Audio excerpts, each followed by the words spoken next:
Well, good afternoon, everyone. The H1B Guy here, and today, the H1B Guy live on May 10th, 2024, navigating Canada's immigration system with Envoy Global and MobSquad.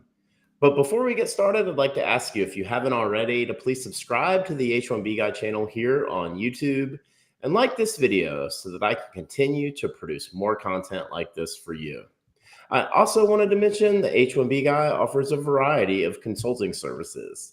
I help employers and individuals navigate the complex work authorization process and the recruitment strategy while also bringing awareness to employment-based immigration benefits. If I can help you, please reach out. I'd love to hear how. And you can book an appointment directly with me via the h1bguy.com. Today's live stream is brought to you exclusively by MobSquad. Are you a technology professional facing U.S. work visa-related challenges? Don't leave your fate up to chance. Our partner MobSquad has the solution. Join the squad. We'd also like to thank our partners PERM-Ads.com as well as Syndesis. So today I have the pleasure of introducing two very sharp and intelligent individuals. And I'm going to start off by introducing Sona Noorzai, who has served as a manager and immigration consultant with Envoy Global for almost 2 years and previously served in a similar capacity with a little company called Ernst & Young. She has over 5 years of experience leading employment-based Canadian immigration initiatives. And Rachel Mitchell, who recently joined MobSquad, serving as their marketing manager. And she previously served as director of client relations with Morningside Evaluations and Careers and is very familiar with talent acquisition and employment-based training initiatives. So Sona, Rachel, very glad to have both of you join us here today. How you doing? Good. Thank you for having me. Great. Thanks for having us and happy to be here. Awesome. Yep. It's a little after 2 p.m. here Eastern on the East Coast and a little after 11 a.m. Pacific. And I know, we joked about it earlier, but happy to see a Friday, but really excited about this conversation because, there's a lot that's been going on here in the U.S. as it relates to high skilled immigration. And a lot of that really focuses around the H1B lottery. And last week on April 28th, USCIS released the H1B lottery data information for fiscal year 2025, where they are on record as stating that they received 470,342 eligible registrations, where they then selected 114,017 individuals, which is approximately between 18% to 23% probability, really depending on the individual's eligibility. So I wanted to ask you both, and Sona, I'd like to start with you. What does this data imply to you when we look at 470K eligible registrations, 110,000 plus individuals selected? What are you reading into this data? I mean, as a Canadian practitioner, this is great news because it just goes to show that while the U.S. is making it a little bit complex for individuals to establish themselves as permanent residents or even temporary foreign workers to get their H1B status, they're now looking into employers, and even these applicants are looking towards Canada as an alternative. And I think this is a great solution because instead of traveling back to their home country or immigrating back, for them, Canada becomes the great solution. They can still work in the North American time zone, whether that be if they're from California going to British Columbia, or, let's say Chicago to Toronto, they can work in the same time zone with their, US teams and not have to have this drastic change where they have established their kind of life in the United States, and now they are ready to pack and go to another country. So I think the Canadian immigration becomes a great opportunity for a lot of these skilled workers in the U.S. And I think for the H1B numbers, it just shows a lot of these individuals that Canada is a great process in terms of streamlining. So, for Mm-hmm. example, with the express entry system, they don't have to wait based on their nationality 10 years, 20 years to get permanent residence. They can start, based on anyone else, 6 months and get their status in Canada as quickly as possible, or even work permits within 4 weeks. So I Mm-hmm. think this just shows a lot of individuals that Canada is a great solution. I mean, just looking at numbers, like you said, Canada comes up with immigration level plans, right, from 2023 to 2025, and so Mm-hmm. every from 2023, Immigration Canada planned for 460,000 in 2023. In 2024, they're looking at 485,000, and then by Mm-hmm. 2025, they're looking at 500,000 immigrants into Canada.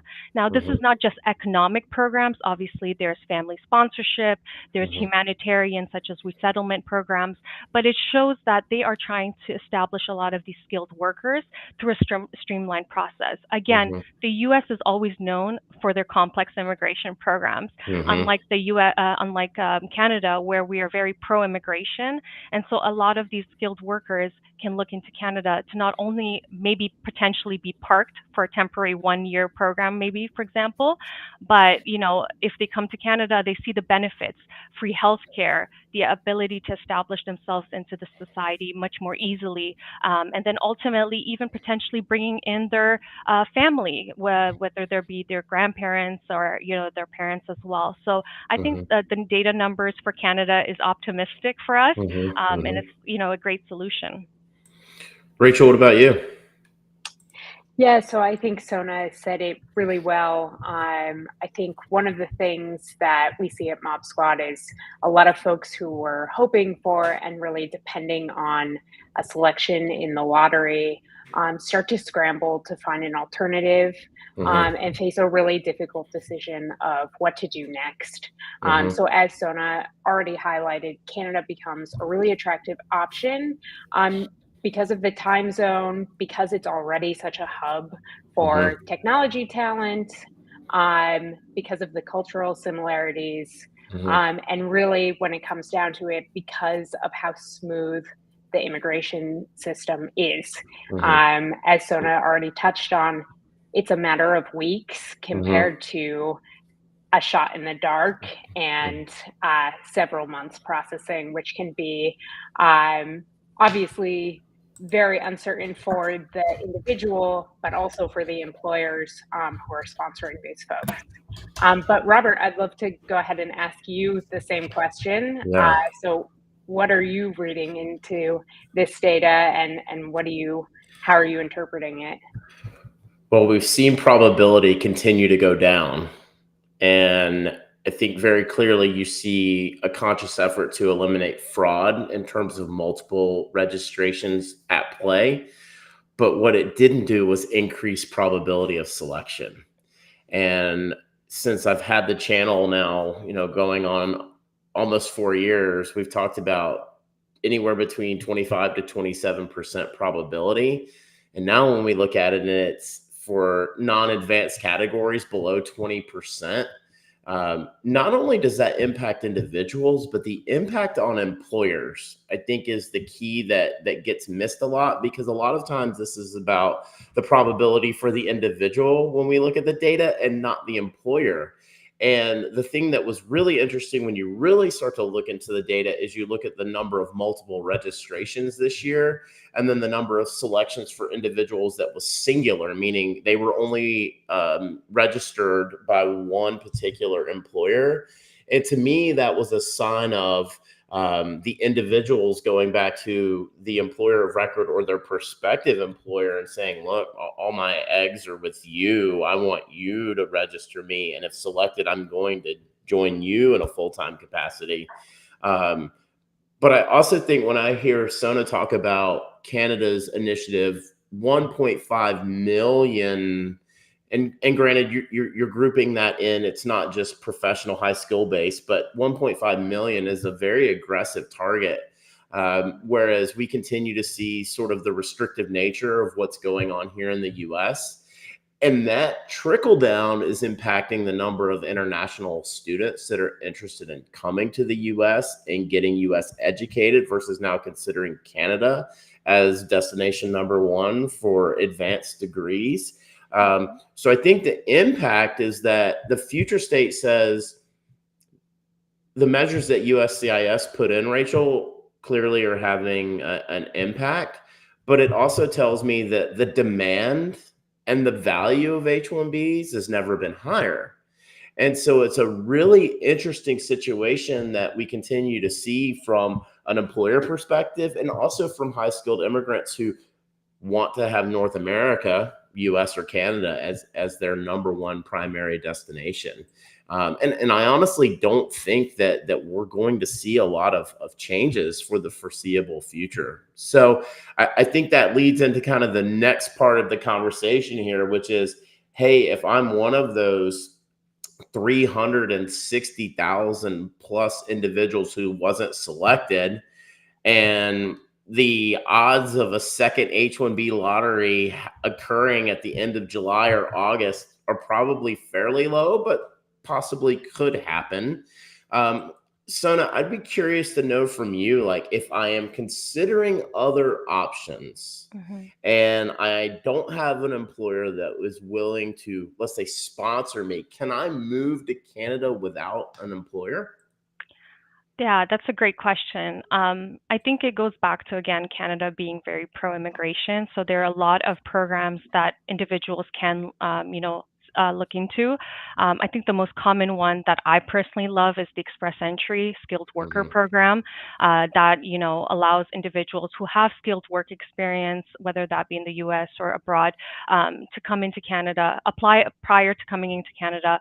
But it's based on a number of factors: age, education, work. You don't need an offer letter from a Canadian employer, and then you come into Canada as a permanent resident. So that is the fastest way that one can apply for permanent residency without an offer. Another one that I can think of that I absolutely love is the uh, International Experience Canada program, also known as Mm-hmm. the IEC. Again, this one is targeting young professionals, so between the ages of 18 to 35. If Canada has an agreement with your country, you can apply for this specifically under the Working Holiday Program. Mm-hmm. This program, allows you to get an open work permit, and that open work permit allows you to work for any employer in any location in Canada. So Mm-hmm. now you can come into Canada for, let's say, 2 years maximum, get Canadian work experience, and then ultimately apply for permanent residence through Canadian Experience Class. That has been also a great way for individuals, especially young professionals, to come in and get that Canadian experience. Mm-hmm. Um, Another great alternative, and I think that you touched base on, was students. Mm-hmm. Now more and more individuals are looking to come into Canada to get their post-secondary education. So students with their study permit can work part-time during school year, up to a maximum currently of 20 hours during school sessions, and then when school is off, more 40 hours full-time.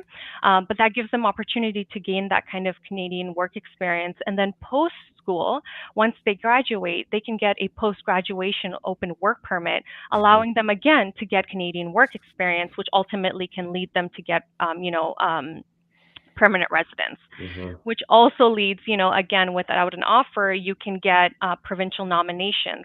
If you studied in a province, for example, there are several programs that a lot of these provinces want these students to establish themselves, right? Mm-hmm. Canada is trying to make themselves the hub of technology, for example. They're trying to retain a lot of their healthcare professions.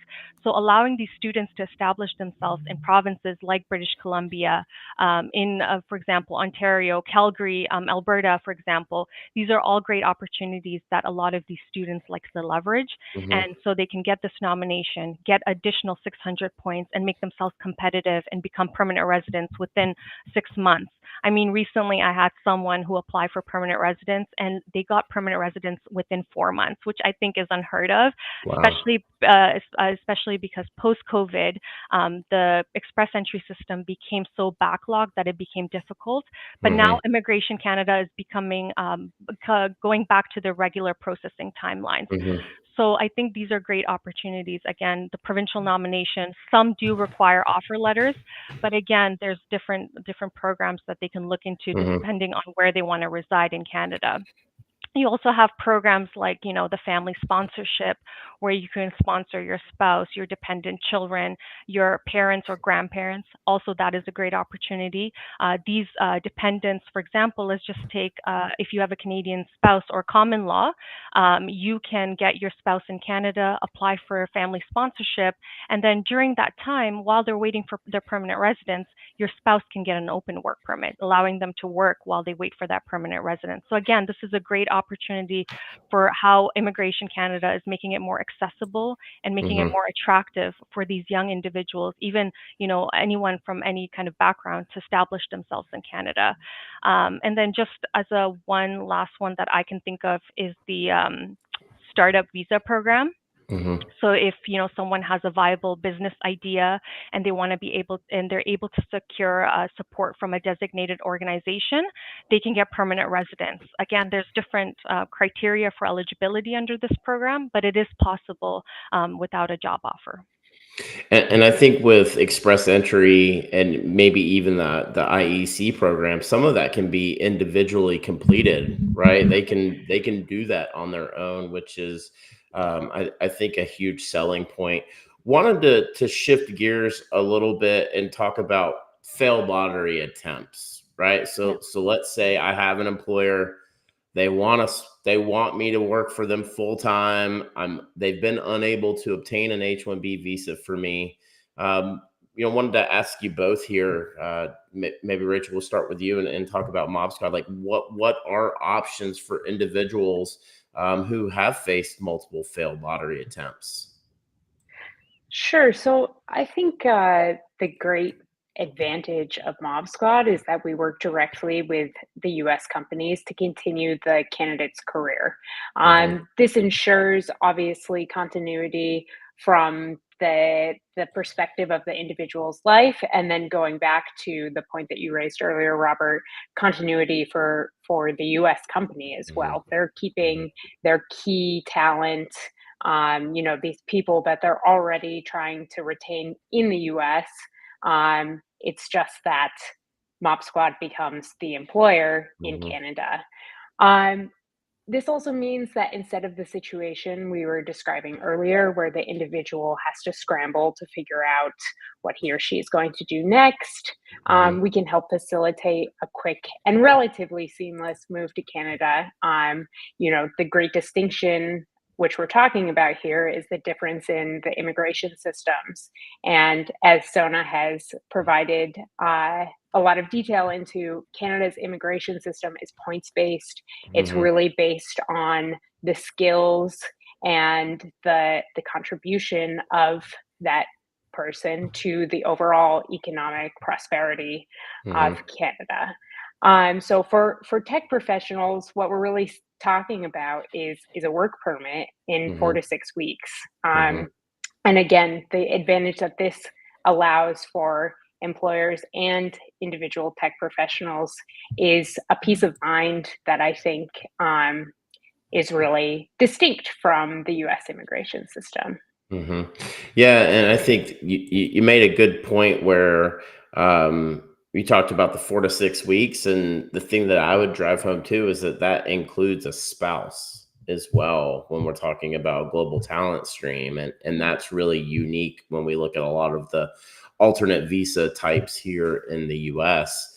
Can you talk a little bit about how MobSquad serves as what I like to refer to as white glove service when it comes to relocating to Canada. What do you think makes MobSquad truly unique when we look at the service and assisting relocation?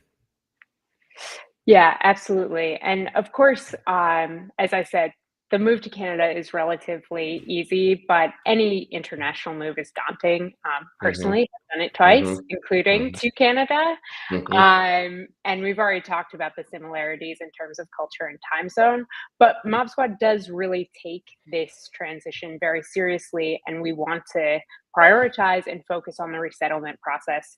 And this starts with us coming to the Hmm. airport to greet folks who are arriving in Canada for the first time. We have offices in Halifax, Toronto, Calgary, and Vancouver. And the reason why we have these spaces is really to facilitate community so that when newcomers are arriving in Canada, there's a community and place where they can work. We facilitate events. We love Mm-hmm. hosting lunches. We like to encourage folks to bring their families to these events. So, as you pointed out, we are going above and beyond to make sure that this resettlement piece is really done in a way that's thoughtful and welcoming so that, Mm-hmm. in other cases, sometimes with an employer of record, it can be, all right, you're here, but you're kind of on your own. Whereas this is a part of the process that we actively work to prioritize and make sure that every newcomer that becomes our employee is really welcomed and feels that they have resources to aid in their new life. Mm-hmm. Yeah, I really like what you said about facilitate community. That's a huge selling point, and I think a true differentiator of literally from arrival to community, right? And that is a huge differentiator. Um, let's talk about how we initiate the conversation a little bit. Rachel, I know you were Sure. curious about my thoughts on that. Yeah, I wanted to get some feedback on for what you're hearing for Hmm. both individuals and from employers. Hmm. What's the way to go about this conversation if you are in a position and you're looking to relocate to Canada, if you have had a failed lottery attempt? Yeah, I think on the individual side, a lot of it is around what I'd call cautious anxiety. And it is a hesitation of almost not wanting to approach the manager, HR, executive level about, hey, I have a problem. I'm going to run out of status. And I've identified a solution that I think is feasible and can be a mutual win for me as your employee and for you as my employer. And most times, when individuals understand that the benefit for the employer is just as great as it is for the individual, it's easier to initiate the conversation. I always recommend starting with your manager first. So whether that's just a direct lead manager or even, director, VP up, and then working those channels through talent acquisition and HR. The employer side, I think one of the biggest concerns from the employer side becomes that initial upfront cost. But we always come back to, yes, there is a significant investment on the front end, but what is the cost of losing that employee? What's the cost of your recruitment strategy to identify, hire, and train the backfill for the loss of talent?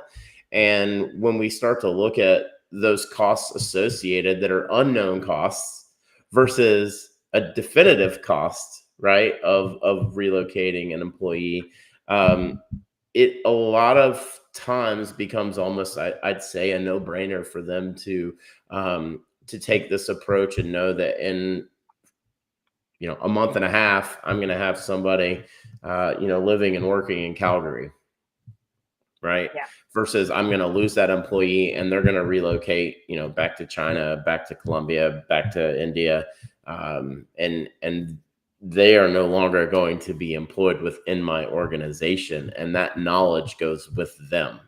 And so I think once we start to see that understanding and that differentiator, I think it becomes very clear that this is what I like to say, it's a great option. It is a great option for employers.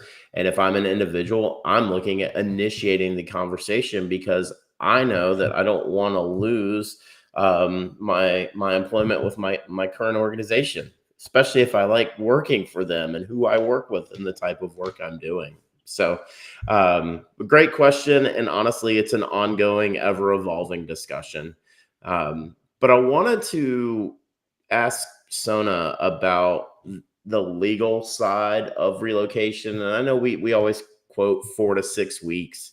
But I wanted to get a gauge from you, as what the experience is like with Envoy Global. I've been familiar and worked with folks at Envoy Global now for the better part of a decade plus. But I'm curious about what an individual can expect from a digital experience and an individual experience if they're initiating their case and working with Envoy. Yeah, so at Envoy, our simple approach is that we are managing and bringing individuals through our proprietary management tool. And so it's the easiest immigration process for them because their HR contact is in that platform, and they're able to access all their documents. They are able to see from the beginning to end their immigration status. And I think it just helps because, as you know, immigration can be so anxiety driven. I mean, I Mhm. empathize with it. I'm an immigrant myself. And so I know that, individuals are very anxious about this whole process. And so Mhm. from, Envoy Global perspective, what we do is we try to limit that anxiety. And one way to limit it is not only having transparency from the very beginning. So what we do is we provide assessment to the employer upfront, kind of process, timelines, fees, ensuring that they are aware of everything that they are committing to before they are looping in their employee. And then upon their approval, once the business is aware of their commitments, once the employee is again kind of looped in, we contact the employee, we schedule calls with them, ensuring that all of their questions are answered. And then, Mhm. yeah, just going forward from there, I think, again, Canadian immigration is really simple, streamlined. So as much as possible, we try to make that as easy as possible for these employees. There's no interview process. Again, step by step, we give them the timeline, the process. Again, processing timelines change. So from my team, we always let them know, hey, by the way, the processing timeline has decreased. We always give them, updates in terms of their immigration. Their document is available same day, for example, sometimes 24 hours, depending on the time difference. But Mhm. I think, from an Envoy experience, they're happy because they're able to see that transparent process without having to reach out to an immigration practitioner, waiting for their response, and having to be worried about, what kind of questions they might get asked from an officer because they are supported from the beginning to end. Hmm. Yeah, and that's really it, right? It goes back to the white glove service from Mob Squad, and that, quite honestly, has been my experience and would be my expectation in partnering and working with Envoy Global as well. Um, Correct. I wanted to talk a little bit about a conversation that Arif and I had, Arif Kamani, president of Mob Squad, about the increased interest in folks globally that are looking to relocate to Canada. And I know we hit on this a little bit from an international student perspective, but I know that we are seeing and hearing more interest, folks from a global society that now are saying, "Hey, I think I'd rather choose Canada based on a lot of the points that we've already made." But Sona, maybe you can start, and Rachel kind of fill in. Are you seeing the same thing, Sona, in terms of increased interest in cases that you're working on, and folks that have never even been in the U.S. but are looking to relocate from a high school perspective to Canada? Yeah, I think people are talking. I mean, there are forums, people are looking towards the news and everything like that. So I think, Canada was previously known as this cold country. They didn't want to immigrate because of their climate, but I think we're now becoming known as this inclusive and progressive with our immigration laws. And so more and Hmm. more people who are skilled workers that used to look towards not just students, look towards the United States as this great country to establish as immigrants, but now they're looking into Canada. I think the Hmm. culture is there. We have free healthcare. I think that's the biggest selling point for a lot of these families. But also the country is looking more attractive for, millennials, young parents to establish themselves and have their family grow into the Canadian, community. I think also, just again, going back to the numbers, Canadian immigration is making programs available time and time again. With the express entry system, families are looking into, putting their name. The profile is active for 1 year, so there's no commitment if they get invited. I mean, during COVID, we saw an unprecedented number of individuals being invited with the lowest score of, I believe, 75. So, Wow. you can have your profile in the system. Immigration Canada doesn't seek your 100% commitment, and then if you decide to come, they you have that opportunity. So I think, just in terms of looking forward, Canadian immigration is looking like a great opportunity for a lot of these individuals. We even have some sort of nomad digital, opportunities of people working remotely in Canada, so long as your employer stays outside of Canada and you don't get paid by a Canadian entity. So again, it's becoming a very accessible place for a lot of these international individuals to come. Rachel, what would you like to add to that? Yeah, actually, we get a lot of inquiries from folks who are living outside the US, outside of Canada, who are interested in the Canadian system because of that certainty, because of that clarity around the process. Whereas, of course, with the H1B lottery, which is going to be, as we all know, the route that most tech professionals use to come to North America, there isn't this seasonality that comes with the H1B lottery, which is only annual. There isn't the randomness to the selection process. And Canada, as Sona already mentioned, is becoming really this hub for families and also for tech professionals. It's becoming really a talent hub that folks globally are seeking out because of the weather isn't as bad as everybody says. And also because there's a lot of growth potential and a lot of opportunity that is really gaining momentum. And I think, to add to that, I was just going to say also, just the pathway for citizenship is a lot more streamlined.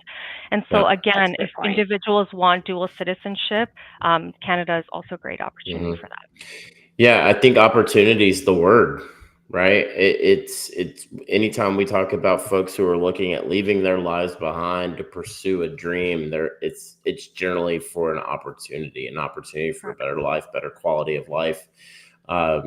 I think the other piece is, we've hit on this a lot throughout the series in interviews that I've done with MobSquad, but once you're living and working in Canada, particularly under a global talent stream, and you're in a full-time occupation, your pathway to permanent residency from a points perspective is significantly increased. And so that is another, point that I don't want to let us miss out on and making here, is that it isn't easy to get to Canada, but once you're there, and if you're working in a full-time role, the pathway to permanent residency and dual citizenship, as you mentioned, Sona, becomes a lot easier. I know we talked about the very aggressive immigration plans, for the rest of 2024, as well as you mentioned, 500,000 in 2025. Last year we saw the H1B open work permit as kind of a end of the year initiative that created a lot of media attention for 10,000, work permits in Canada. But I just wanted to ask, Sona, Rachel, anything that you're hearing about or seeing on the horizon for the remainder of 2024?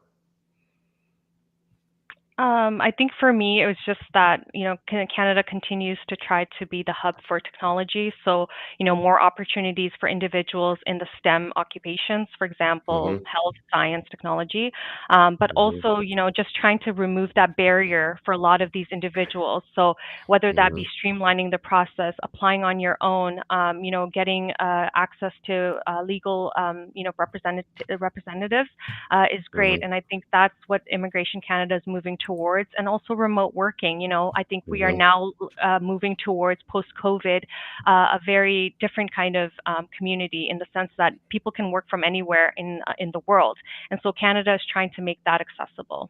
Mm-hmm. Rachel? Yeah, and Sona, maybe if you want to expand on any of these points, one thing I'll raise is just how the prioritization, as you started to mention, of folks who are really filling these really needed gaps in Canada. Mm-hmm. So healthcare professionals, tech professionals, across the board, that's really a priority that the Canadian government has established, and I think that certainly for technology professionals who are U.S. based, that gives you a huge leg up when you're considering your alternatives, Mm-hmm. um, because it is becoming such a hub. Mm-hmm. Yeah. Mm-hmm. Yeah, I Yeah, think and sorry, I was going to say, I think just the Canadian economy, they're trying to make it a net zero for mm-hmm. themselves. That's the whole point Mm-hmm. of her. Yeah. And Rachel, you mentioned healthcare professionals, and that's one thing I do want to make sure we clarify, because I get asked a lot. For GTS, Global Talent Stream, it doesn't apply to healthcare professionals. So there are alternate streams for those target objectives. And of course, I know Sona Right. has more knowledge in what those are than I do. But when we talk here, it's mainly tech and high skilled specialty occupation types that are Exactly. non healthcare. So just wanted to make sure we Exactly. So clarify that. essentially, the equivalent of the H1B, similar kind of Mm-hmm. profile. Yep, exactly. Cool. All right. So, Jamie Ravior and I did a series, and there'll be a final video coming out sometime in the next week or so.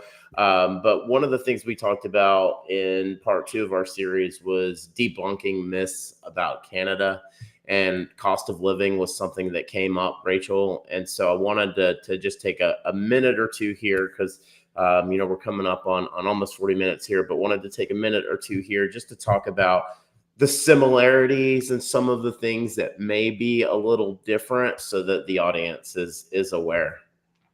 Absolutely. So the rising cost of living in Canada is no secret to anyone. It's worse, particularly in Ontario and British Columbia. With that Mm-hmm. said, however, if we're talking similarities to the large tech hubs in the US, Mm-hmm. Bay Area or New York, you're not going to see a striking difference in the cost of living. In Mm-hmm. fact, anecdotally, having lived in both New York and now Toronto, I Mm-hmm. think Toronto, you're still not seeing quite the same level of expense. Um, that said, Sona has mentioned healthcare here, right? Mm-hmm. That is accessible and a right for everyone. And Mm-hmm. when you're considering your lifetime costs, this is a Mm-hmm. huge, huge savings that you're going to have in Canada. Mm-hmm. Education is far more accessible in Canada as compared to the US. I Mm-hmm. think probably quite a few folks in your audience are Mm-hmm. familiar with how expensive education is in the US. Mm-hmm.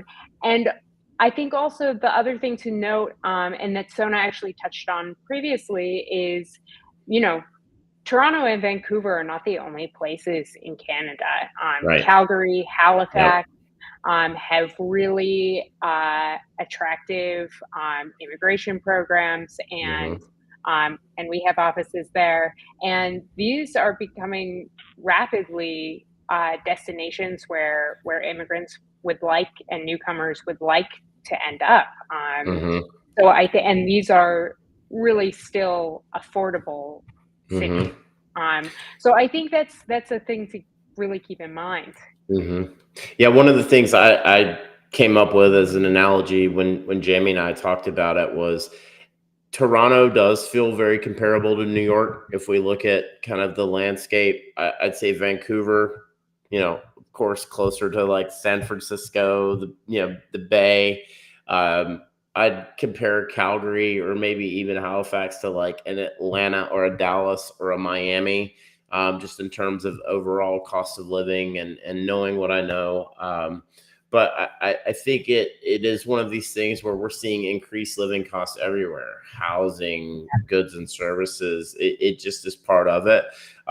Sometimes the compensations get a little bit diminished when we look at, Canada versus US, but there are reasons for that when we look a little bit deeper into taxes and some of the other things that are associated with that. So I always ask everyone when I talk with anyone from MobSquad, and this is a constant theme, is I am a Southern guy, never lived outside of the state of Georgia. And while we have all 4 seasons here, the the real cold is something that for us normal average Americans, we're always like, is it really as cold in Canada as everyone says it is?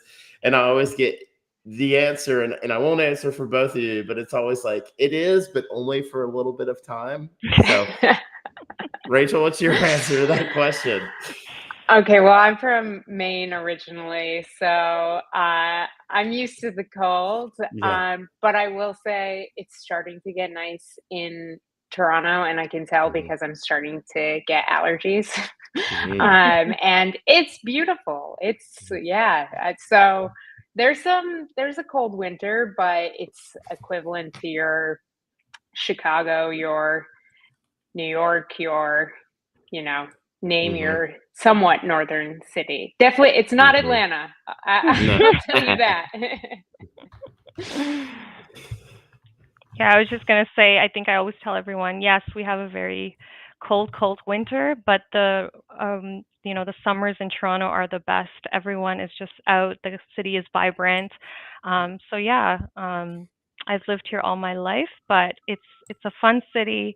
Calgary is super fun, Mhm.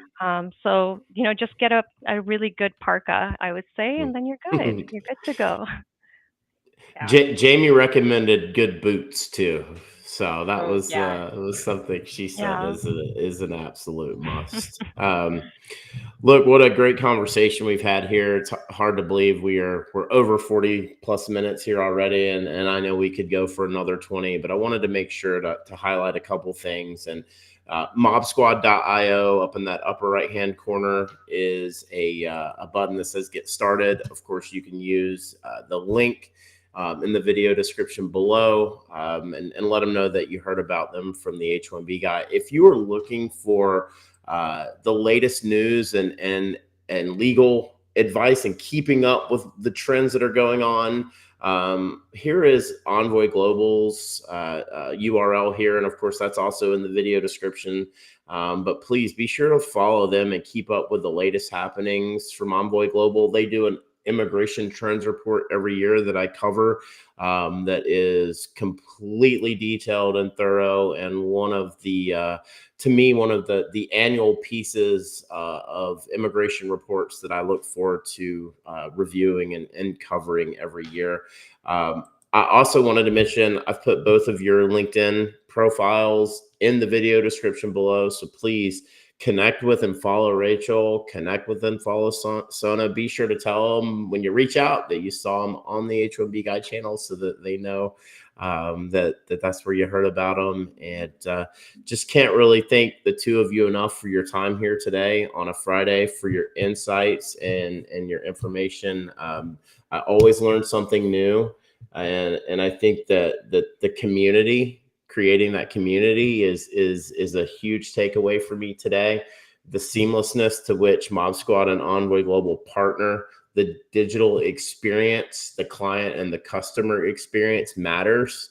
It matters to Envoy Global. It matters to MobSquad, and it matters to me. And that's why, I'm very appreciative of the partnership with MobSquad and having you guys on as part of this ongoing conversation, because we always can learn from each other, right? And what I know is that there is a transition that's occurring right now, and that transition is, yes, the U.S. continues to be the #1 destination for high-skilled immigrants, but Canada is right there in the conversation when we look at the reasons for it, and I know we've talked about a lot of those aspects of it here today. So, again, follow Rachel on LinkedIn, follow Sona on LinkedIn, and check out MobSquad and Envoy Global.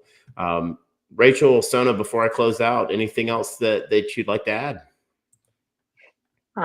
Thanks for having us, and thanks for continuing to be a great partner to both of you. It was really a pleasure to speak to you both today. Had a great time. Yeah, thank you for having us. Again, if anyone has any questions, you have my LinkedIn, please reach out. You can reach out to Envoy as well. We are here to support you on your Canadian immigration journey.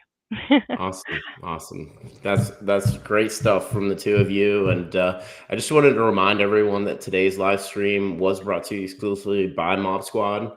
If you are a technology professional facing U.S. work visa related challenges, don't leave your fate up to chance. Our partner MobSquad has a solution. MobSquad helps technology professionals facing U.S. work visa related uncertainty remain working with their current U.S. employer nearshore from Canada, as well as technology professionals from around the world who are seeking to find a rewarding opportunity in North America. Through their partnership with the Canadian government, they can obtain a Canadian work permit for you and your spouse in as little as 4 to 6 weeks. So whether you're looking to stay working with your current U.S. company or you want to find a new opportunity in Canada, please find out how the team at MobSquad can help you via the link in the video description below. Join the squad. Also like to thank our partners, PERM-ads.com, as well as Syndesis. If you haven't already, please like this video, subscribe to the H1B Guy channel here on YouTube, and click the bell for notifications so that you're notified anytime we go live like we have here today on May 10th, a little after 2 p.m. Eastern. So for Rachel and Sona, I'm Robert. I'm the H1B Guy.